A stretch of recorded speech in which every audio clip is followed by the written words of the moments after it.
দারুণ স্বাদের এই চিলা বানিয়ে একবার আপনার পরিবারকে খাওয়ান, তরকারি বা রুটি কোনোটারই প্রয়োজন হবে না। বারবার রুটি খেয়ে খেয়ে যারা বিরক্ত হয়ে গেছেন তারা এটি বানাতে পারেন। এটা বানানো খুবই সহজ, এখানে কোনো সবজি লাগে না, সস বা দই দিয়ে খাওয়া যায়। তো প্রথমে একটা মিক্সিং বলে আমি নিয়ে নিচ্ছি গাজর, আর সঙ্গে নিয়ে নিচ্ছি টমেটো, আলু। সবজিটা চেষ্টা করবেন যতটা সম্ভব ছোট ছোট কাটার। তো আমি নিয়ে নিলাম ক্যাপসিকাম আর 2 কাপ আটা। এখানে আমি আটা নিয়েছি কারণ ময়দাটা আমার এতটা পছন্দ হয় না, তাই সেই জন্য আটা নিয়েছি। সঙ্গে দিয়ে দিলাম 1/2 কাপ সুজি আর 1/2 কাপ বেসন। এর মধ্যে কিছু মশলা দিয়ে দেবো, সেটা হলো 1 চামচ জিরা। আপনারা চাইলে চিলি ফ্লেক্স দিতে পারেন, যেহেতু আমি বাচ্চার জন্য বানাচ্ছি তাই চিলি ফ্লেক্স বা কাঁচা লঙ্কা কোনোটাই ইউজ করিনি। তো স্বাদ মতো নুন দিয়ে দিলাম, কালো জিরা, সঙ্গে একটু আজওয়াইন দিয়ে দিলাম। এখানে আপনারা চাইলে টক দইও ব্যবহার করতে পারেন। আমি অল্প অল্প জল দিয়ে ভালো করে মেখে নিচ্ছি। ভালো করে মাখাটা খুবই ইম্পর্ট্যান্ট, যাতে বেশি পাতলা বা বেশি মোটা না হয়ে যায়, সেভাবে মাখতে হবে।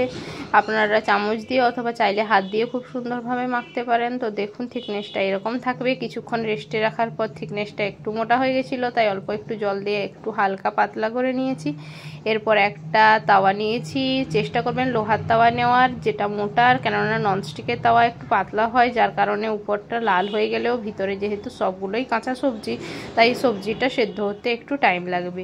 গ্যাসের ফ্লেম এই সময় অবশ্যই লোতে করে রাখবেন, আর ভালো করে একটা চামচের সাহায্যে গোল গোল রুটি শেপ দিয়ে নেবেন।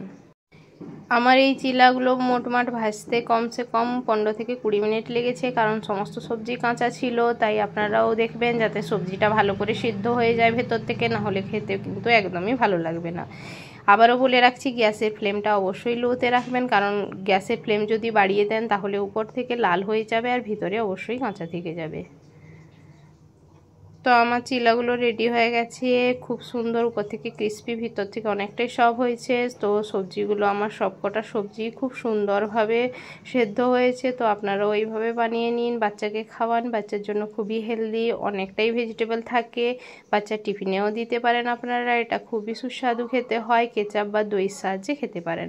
যদি ভালো লাগে অবশ্যই ভিডিওটাতে লাইক করবেন আর সাবস্ক্রাইব করে পাশে থাকবেন।